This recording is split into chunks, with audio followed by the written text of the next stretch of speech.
Modi-Putin summit reinforces India's geopolitical identity amidst headwinds. Indian PM bolsters strategic autonomy via deepening Indo-Russian ties. Author, Nitya Chakrabarti.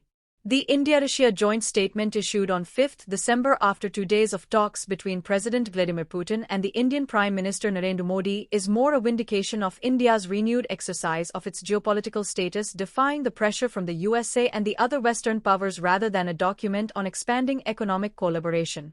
The timing of the visit and the consequent nature of ceremonial welcome to the President Putin in the Delhi airport tarmac on 4 December evening by the Indian PM, defying the normal protocol, have all the elements of a cautious but determined Narendra Modi to opt for an independent course in diplomacy, giving no credence to the continuous warning by the Western powers, especially the USA.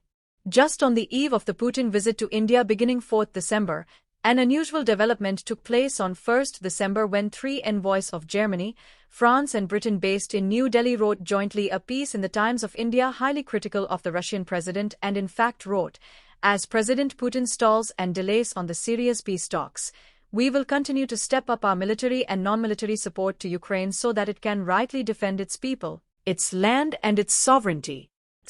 The joint piece was nothing but a blatant interference by this European troika to put pressure on the Indian PM in his talks with President Putin. To the great discomfiture of the European troika and Washington, D.C., where the Trump officials were monitoring every posture of the Indian PM in his dealings with the Russian president, it was a great comfort for Indians to see our Prime Minister behaving with caution but dignity, caring little for the Western pressure to go slow with the Russians. The trade deal with the USA is at its last stage. The deal with the European Union is also pending, ready for finalization in the next few months. Nothing worked for the West.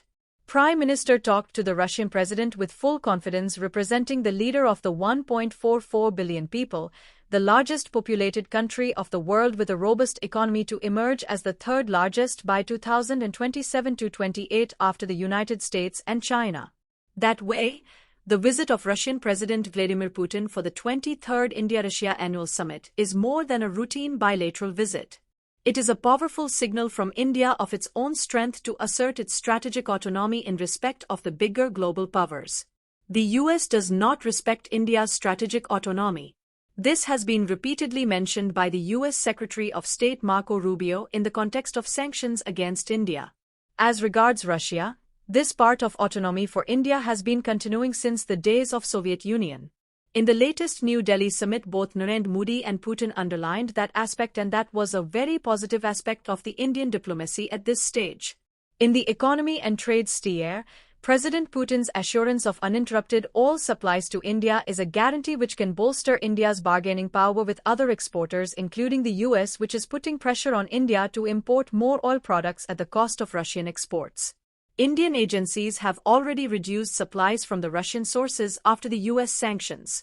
The private companies like Reliance may abide fully by the US sanctions, but the Indian public sector companies have the flexibility of choice, and that will be widened as a result of the Russian assurance. India has the option to choose its source of imports of oil. The basket will be larger.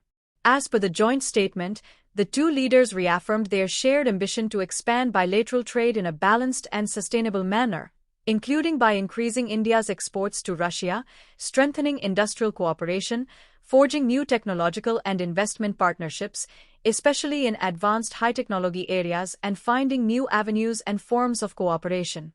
Both leaders underlined the importance of an open, inclusive, transparent and non-discriminatory multilateral trade system with the World Trade Organization at its core. Both sides emphasized that addressing tariff and non-tariff trade barriers, removing bottlenecks in logistics, promoting connectivity, ensuring smooth payment mechanisms, finding mutually acceptable solutions for issues of insurance and reinsurance, and regular interaction between the businesses of the two countries are among the key elements for timely achievement of the revised bilateral trade target of $100 billion by 2030. Further, Russia and India have agreed to continue jointly developing systems of bilateral settlements through use of the national currencies in order to ensure the uninterrupted maintenance of bilateral trade.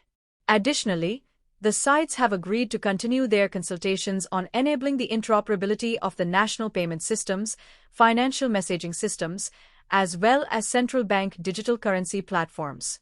The fact is that this target of reaching $100 billion by 2030 has been under discussion for long, but the follow-up measures as suggested earlier have not been taken due to a number of factors.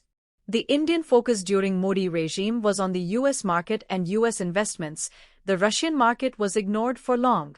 That has to be corrected by both sides. The Delhi summit should act as a game changer in respect of assessing the importance of India-Russia relationship. Otherwise, the same stagnation in trade and investment will remain despite all the declarations and agreements. For Indian government, it is the time to strategically make optimum utilization of the gains of the visit in the coming talks with the United States and the European Union.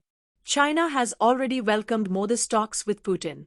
There can be a good possibility of India-China-Russia partnership emerging based on strategic autonomy for each.